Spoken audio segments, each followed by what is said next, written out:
Hi friends, ఈరోజు మనం ఒక చక్కని కథ తెలుసుకుందాం. అనగనగనగనగనగా ఒక చిన్న గ్రామం. ఆ గ్రామం ఒక అడవికి దగ్గరగా ఉంది. ఆ గ్రామంలో ఒక రైతు ఉన్నాడు. ఆ రైతు ఆవుని పెంచుకుంటున్నాడు. ఆ ఆవుకి మేత కోసం అడవికి దగ్గరగా ఉన్న చేలగట్ల దగ్గర తిప్పేవాడు. ఒకరోజు ఆవు మేత మేస్తూ కొంచెం అడవి లోపలి ప్రాంతానికి వెళ్ళిపోయింది. అదే అదునుగా ఒక పులి ఈ ఆవుని చూసి వెంటపడింది. ప్రాణభయంతో ఆవు పరిగెత్తింది. ముందు వెనక చూసుకోకుండా గ్రామం వైపుకి పరిగెట్టింది ఆవు. వెనకాల పులి పరిగెడుతోంది. ఈ ఆవు పరిగెడుతూ పరిగెడుతూ చూసుకోకుండా ఒక బురద గుంటలో పడిపోయింది. గబుక్మని పేకలోతు మునిగిపోయింది.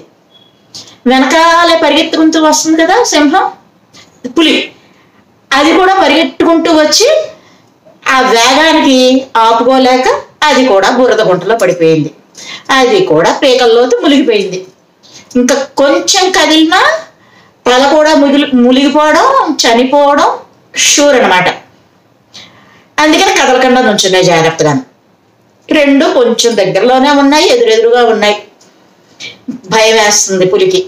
భయంతో అరవడం మొదలుపెట్టింది. గట్టిగా గాండ్రు గాండ్రమంటూ గర్జించడం మొదలుపెట్టింది. ఆవు మాత్రం కామ్గా ఉంది.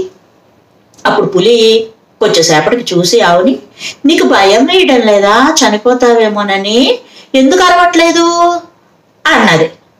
అప్పుడు ఆవు అన్నది, నాకు భయం లేదు, ఎందుకంటే నా యజమాని సమయానికి నేను వెళ్ళకపోతే నన్ను వెతుక్కుంటూ వస్తాడు, ఆయన నన్ను రక్షిస్తాడు, అందుకని నాకు భయం లేదండి ఆవు నెమ్మదిగా నమ్మకంగా. దాంతో పులి, నిజమే కదా, నా బలము క్రూర స్వభావం వల్ల నన్ను ఎవ్వరూ చేరరు, రక్షించరు. సాధు స్వభావం కలిగింది కాబట్టి ఈ ఆవుని ప్రేమాభిమానాలతోటి రక్షించి తీసుకువెళ్తారు అని ఒక జీవిత సత్యాన్ని తెలుసుకుంది పులి. అందువల్ల అహంకారం, బలం, ధనం ఇవి ఏవి మనల్ని ఆపదలో కాపాడవు. ఇవన్నీ సెకండరీస్ అన్నమాట. ఈ విషయం మనం తెలుసుకుని జీవించాలి ఎప్పుడైనా సరే.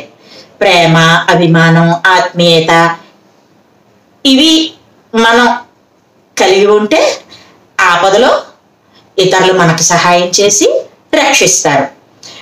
మంచి మాట మన జీవితాలని నిలబెడుతుంది. మరో మంచి కథతో మళ్ళీ కలుద్దాం. Bye friends. లైక్ చేయండి, షేర్ చేయండి, సబ్స్క్రైబ్ చేయండి, నన్ను ఎంకరేజ్ చేయండి. Thank you friends.